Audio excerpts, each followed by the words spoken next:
The distant wail of a train whistle cut through the still morning air as Zara Cooper stood at the grave of her husband, the third anniversary of his death marked only by her solitary presence and a handful of wildflowers. Tears streamed down her face, but she didn't bother to wipe them away. Everyone in Douglas, Arizona knew her story: how bandits had ambushed Benjamin Cooper during a bank robbery gone wrong, leaving her a widow at 25 with nothing but a struggling ranch and a mountain of grief. "I miss you, Ben," she whispered, placing the flowers at the base of his headstone. The year was 1881, and the Arizona Territory was still as wild as the day they'd arrived with dreams of building something together. Now that dream had withered to dust, much like the parched landscape surrounding Douglas. The town itself remained a dusty outpost along the Southern Pacific Railroad line, its fortunes tied to the copper mines and cattle drives that occasionally breathed life into its economy. Zara pulled her shawl tighter around her shoulders as she walked back toward town.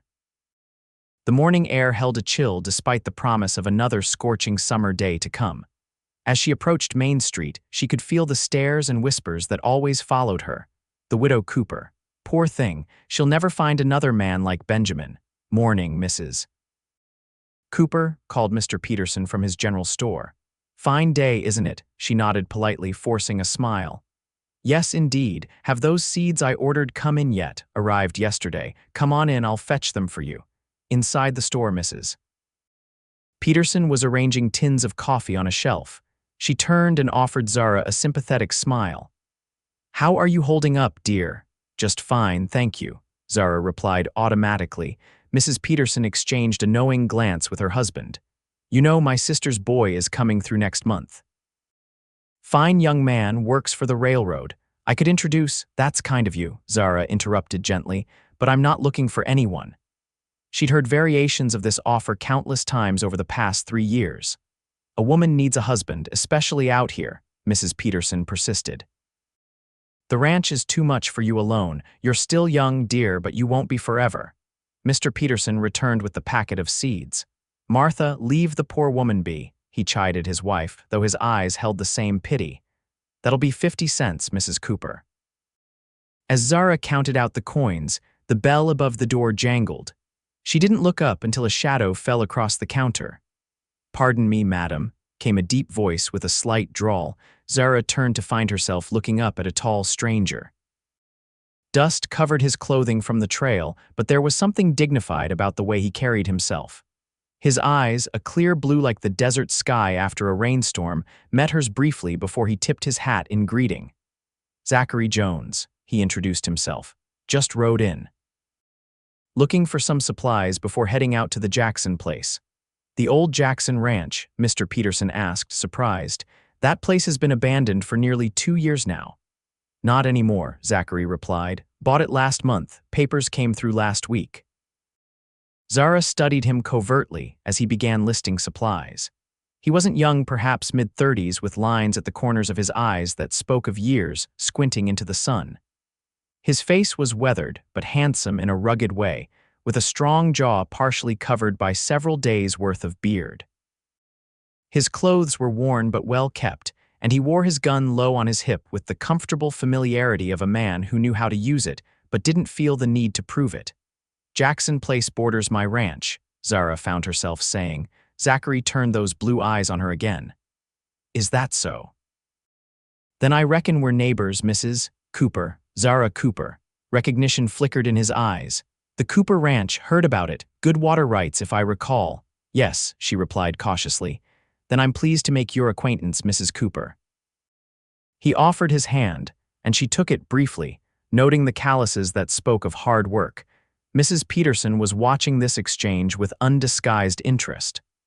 "Mr. Jones is going to need quite a lot to get that old place running again," she said pointedly. "Perhaps you could show him around town, Zara." "I'm quite busy with my own ranch," Zara replied, feeling heat rise to her cheeks. "But welcome to Douglas, Mr. Jones." She gathered her purchases and nodded politely to everyone before making a hasty exit. As she loaded her supplies into her wagon, she heard the store door open and close behind her. "Mrs. Cooper," Zachary Jones called, walking toward her with easy strides. I didn't mean to make you uncomfortable in there. You didn't, she replied, securing the last package. He leaned against her wagon. I understand the Jackson place and yours share some fence line. I'd like to talk to you about repairing it. Maybe we could help each other out. Zara looked at him skeptically. I manage my fences just fine, Mr. Jones. I don't doubt that. But good neighbors make life easier out here. Is that what you're looking to be? A good neighbor? A small smile played at the corners of his mouth. For starters, Zara climbed up to her wagon seat. I'm not looking for anything more than that, Mr. Jones. I wasn't suggesting otherwise. He stepped back from the wagon. But I will be fixing that stretch of fence tomorrow if you'd care to discuss where your property line runs exactly. She hesitated, then nodded curtly. I'll ride out mid-morning, the southeast corner. I'll be there, he said, touching the brim of his hat as she flicked the reins and set the wagon in motion. As she drove out of town, Zara couldn't help glancing back once. Zachary Jones was still standing there, watching her go. Something about the way he'd looked at her, not with pity like the townsfolk, but with simple interest, had unsettled her more than she cared to admit. The next morning dawned clear and promised heat.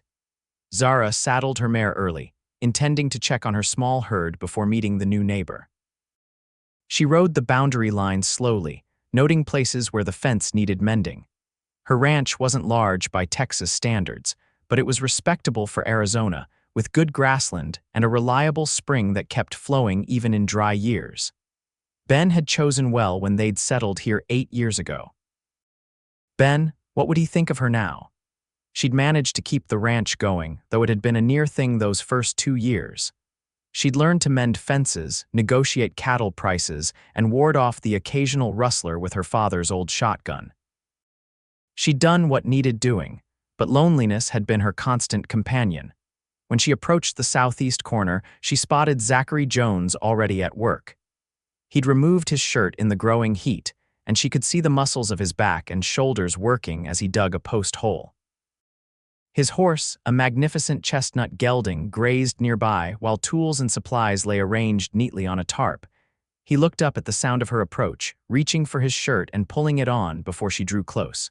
She appreciated the courtesy. "Morning, Mrs. Cooper," he called. "Right on time," Zara dismounted, tying her mare to a scrubby mesquite. "I see you've started already. Figured I'd get the hard part done before the worst of the heat." He offered her a canteen of water, which she accepted gratefully. "The property line runs straight from that rock formation to the old lightning-struck oak about half a mile that way," she said, pointing. Zachary nodded. "That matches my deed. I've been checking the whole boundary. Previous owner let things go pretty badly." "Mr. Jackson was ill for some time before he left," Zara explained. "His children took him back east. None of them wanted the ranch." "Their loss," Zachary said, gazing out across the land. "It's good country." He turned back to her. "I notice you've got a fair number of cattle." "You run the operation alone. I hire hands for roundup and branding, but otherwise, yes." She lifted her chin slightly, ready for the usual disapproval. Instead, he nodded approvingly. "That's impressive. I've known men who couldn't manage half as well." Zara wasn't sure how to respond to the unexpected compliment. "What brings you to Arizona, Mr. Jones? You sound like you might be from Texas originally." "Good ear. Born and raised near San Antonio." He drove a new post into the hole he'd dug and tamped the soil around it. "I've been moving around some since the war. Tried my hand at a few things. Drove cattle up to Abilene, scouted for the Army for a spell, even panned for gold in California. And now ranching in Arizona," he smiled, and the expression transformed his face, softening the hard lines. "Man gets tired of drifting eventually, wanted something of my own." They worked side by side for the next few hours, repairing the fence. Zara discovered that Zachary Jones was easy to talk to. He didn't press when she fell silent, and he shared stories of his travels that made her laugh despite herself. By midday, they had completed more work than she'd expected. "You should come see what I'm doing with the old Jackson place sometime," he said as they prepared to part ways. "I've got some ideas I think might work for this area." "Perhaps," she replied non-committally. "Thank you for fixing the fence. Thank you for the help and company." He mounted his horse with the fluid grace of a man who'd spent most of his life in the saddle. I hope we'll be seeing more of each other, Mrs. Cooper. As she watched him ride away, Zara was surprised to realize she hoped so too. Over the next few weeks, their paths crossed frequently. Sometimes by chance in town, other times deliberately as they worked on shared concerns of ranching neighbors. Zachary proved to be knowledgeable and hardworking, already making significant improvements to his property. Zara found herself looking forward to their encounters, though she tried to temper these feelings. One evening in late July, a sudden summer storm caught Zara far from home. Lightning split the sky as rain began to fall in heavy sheets. She urged her mare toward the nearest shelter, which happened to be Zachary's barn. She arrived soaking wet, dismounting quickly and leading her nervous horse inside. Zachary appeared from his house, running through the downpour with a lantern. "Zara, are you all right?" It was the first time he'd used her given name, and somehow it seemed right in the moment. "Just caught in the storm," she explained, pushing wet hair from her face. "I hope you don't mind, don't be silly. Come up to the house and dry off." He helped her settle her horse in an empty stall before leading her through the rain to his home. The Jackson house had been a dilapidated structure when its previous owners left, but Zachary had clearly been hard at work. The roof no longer leaked, new windows had been installed, and the interior was clean and orderly if sparsely furnished. "It's not much yet," he said, seeming almost embarrassed as he built up the fire, "but it's coming along." "It's wonderful what you've done already," she said sincerely, standing awkwardly by the fire. Water pooled on the floor beneath her. Zachary disappeared into another room, returning with a flannel shirt and a pair of trousers. "They'll be too big, but they're dry." "You can change in there," he said, indicating a bedroom. "I'll make some coffee." When Zara emerged wearing his clothes, rolled up at the sleeves and ankles and belted tightly at the waist, she found him at the stove. He turned, and something in his expression made her heart beat faster. "Thank you," she said, feeling suddenly shy. "Sit down," he invited, pouring coffee into 2 tin cups. Storm's likely to last a while.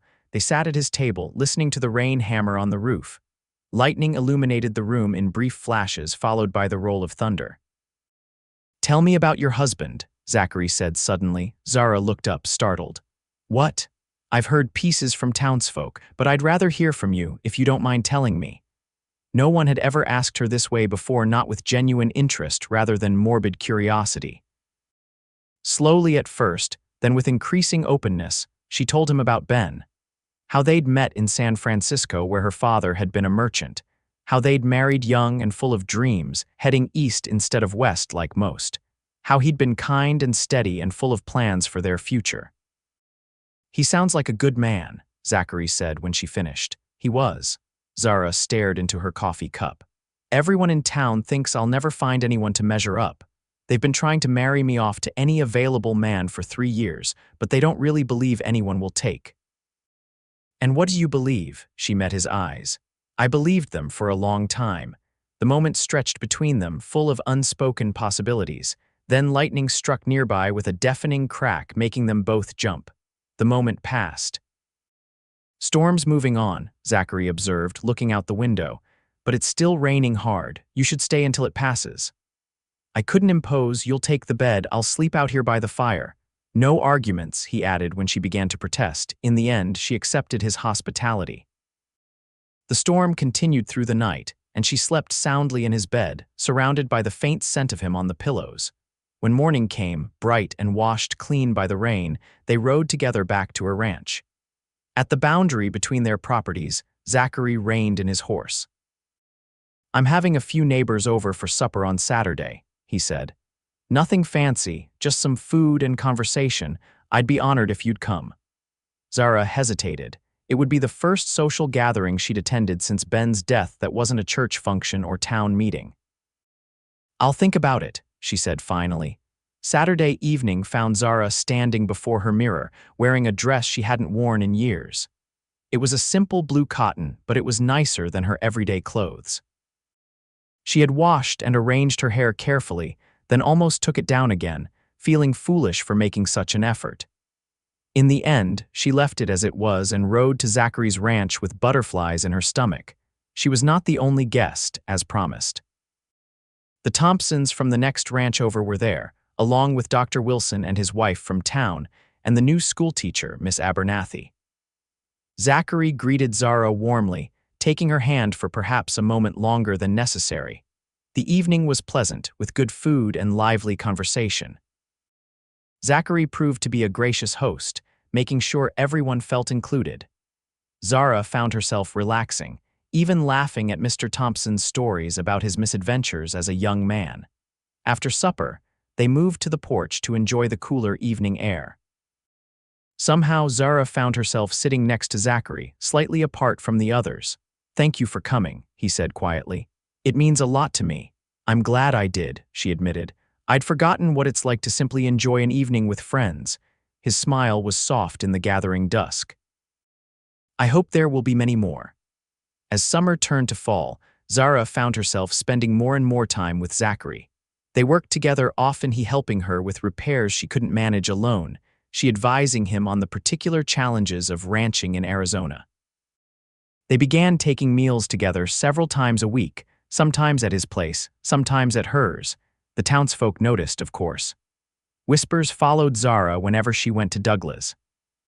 Some were approving, about time she found someone new, while others were more judgmental, barely waited for poor Benjamin to be cold in his grave. Zara did her best to ignore them all. What she couldn't ignore were her growing feelings for Zachary.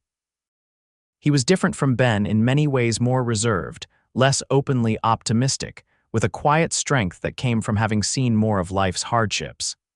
Yet he made her feel safe, respected, and increasingly desired. They never spoke of these feelings directly, though the awareness hung between them, growing stronger with each meeting. Zara wasn't sure if she was ready, or if she would ever be ready to open her heart fully again. In late October, disaster struck. A flash flood swept through part of Zara's ranch, taking out a section of her best grazing land and drowning 3 of her cattle. Worse, it destroyed the dam that controlled water flow to her fields, threatening the winter feed she'd been growing. Zachary arrived as she was surveying the damage, his face grim but determined. "We can fix this," he said simply. "I don't have the money to hire enough men," she admitted, the reality of her situation sinking in. "Without that dam, we'll do it ourselves. I'll help you." For the next 2 weeks, they worked from dawn till dusk, rebuilding the dam. Zachary showed her techniques he'd learned working on irrigation projects in California. Together, they hauled rocks, diverted water, and gradually reconstructed what had been lost. Other neighbors helped when they could, but it was primarily Zara and Zachary's joint effort. One evening, exhausted but satisfied with their progress, they sat by the fire in Zara's kitchen. She handed him a cup of coffee laced with a touch of whiskey. "I don't know how to thank you," she said.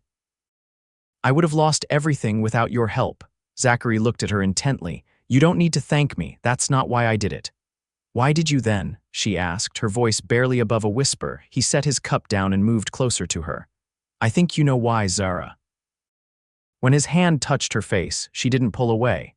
When he leaned in slowly, giving her every chance to stop him, she met him halfway. Their first kiss was gentle, questioning, but the second was not. Years of loneliness and unspoken desire flooded through her as she wrapped her arms around his neck, drawing him closer. Later, they sat on her porch, watching the stars appear one by one.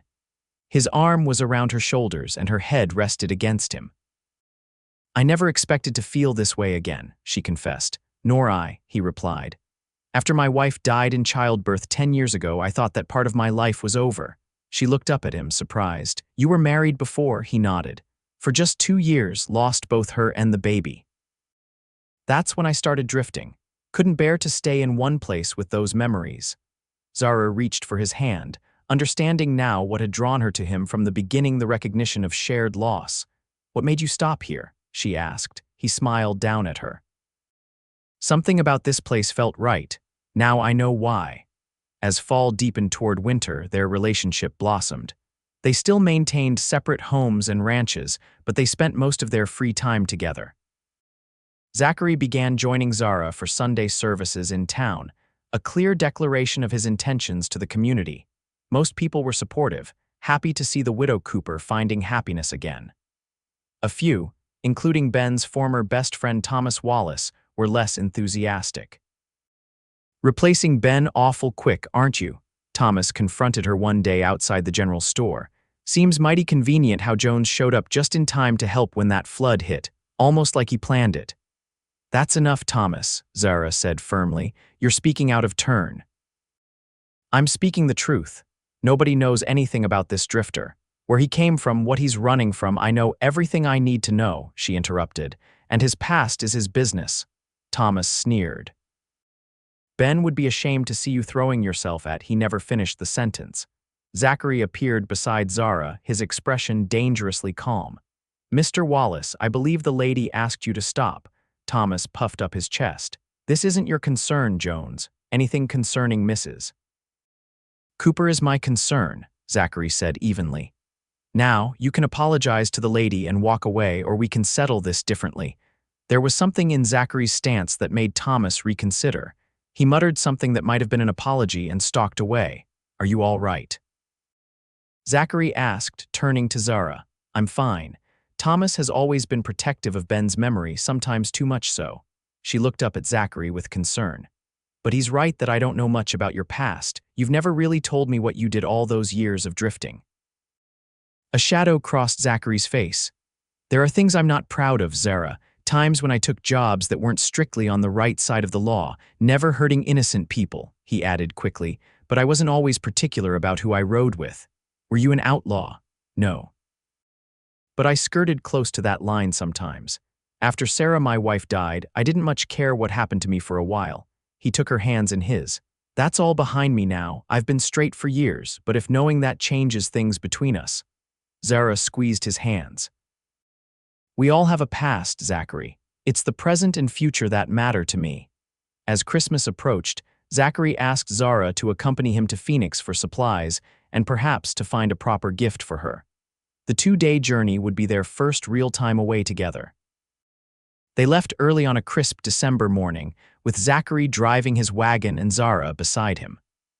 The winter desert was beautiful in its stark way, and they enjoyed the journey, stopping overnight at a small roadside inn where they took separate rooms to preserve propriety. Phoenix was bustling with holiday activity when they arrived. They spent the day shopping for supplies and exploring the larger town. Zachary disappeared for an hour, telling Zara he had a personal errand, and returned looking pleased but secretive. That evening, he took her to dinner at the finest restaurant in Phoenix, where they attracted curious glances the rugged rancher and his lovely companion. "I have something for you," Zachary said as they finished their meal. He reached into his pocket and placed a small box on the table between them. Zara's heart raced as she opened it. Inside was a delicate gold ring with a small diamond that caught the lamplight. "I know it hasn't been very long," Zachary said, his voice uncharacteristically nervous. "And I understand if you need more time, but I love you, Zara Cooper. I want to build a life with you if you'll have me." Tears welled in her eyes. "People will talk, they'll say it's too soon." "Let them talk. The only opinion that matters to me is yours." She looked at the ring, then back at his hopeful face. "When I lost Ben, everyone told me I would never love again, that I should settle for security, for companionship without passion. I believed them for so long. And now," he prompted gently, "now I know they were wrong." She held out her hand to him. "Yes, Zachary, yes, I will marry you." They were married on New Year's Day, 1882, in the small church in Douglas. Despite the winter chill, nearly the whole town turned out, curiosity overcoming any lingering disapproval.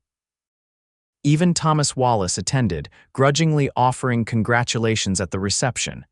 "Ben would want you to be happy," he admitted to Zara. "And Jones seems like he'll take care of you." "We'll take care of each other," Zara corrected him gently. Their wedding night was spent in her house, now their house, as they had decided to make it their primary home while maintaining his property as part of their expanded ranch. Zachary carried her across the threshold, despite her laughing protests, setting her down only when they reached the bedroom. "Are you happy, Mrs. Jones?" he asked, cradling her face in his hands. "Happier than I ever thought possible again," she replied, standing on tiptoe to kiss him. As winter gave way to spring, they settled into married life with a contentment that seemed to grow deeper each day. They worked side by side, expanding their operations and planning improvements that would benefit both properties. In the evenings, they would sit on the porch, talking of the future and the family they hoped to create together.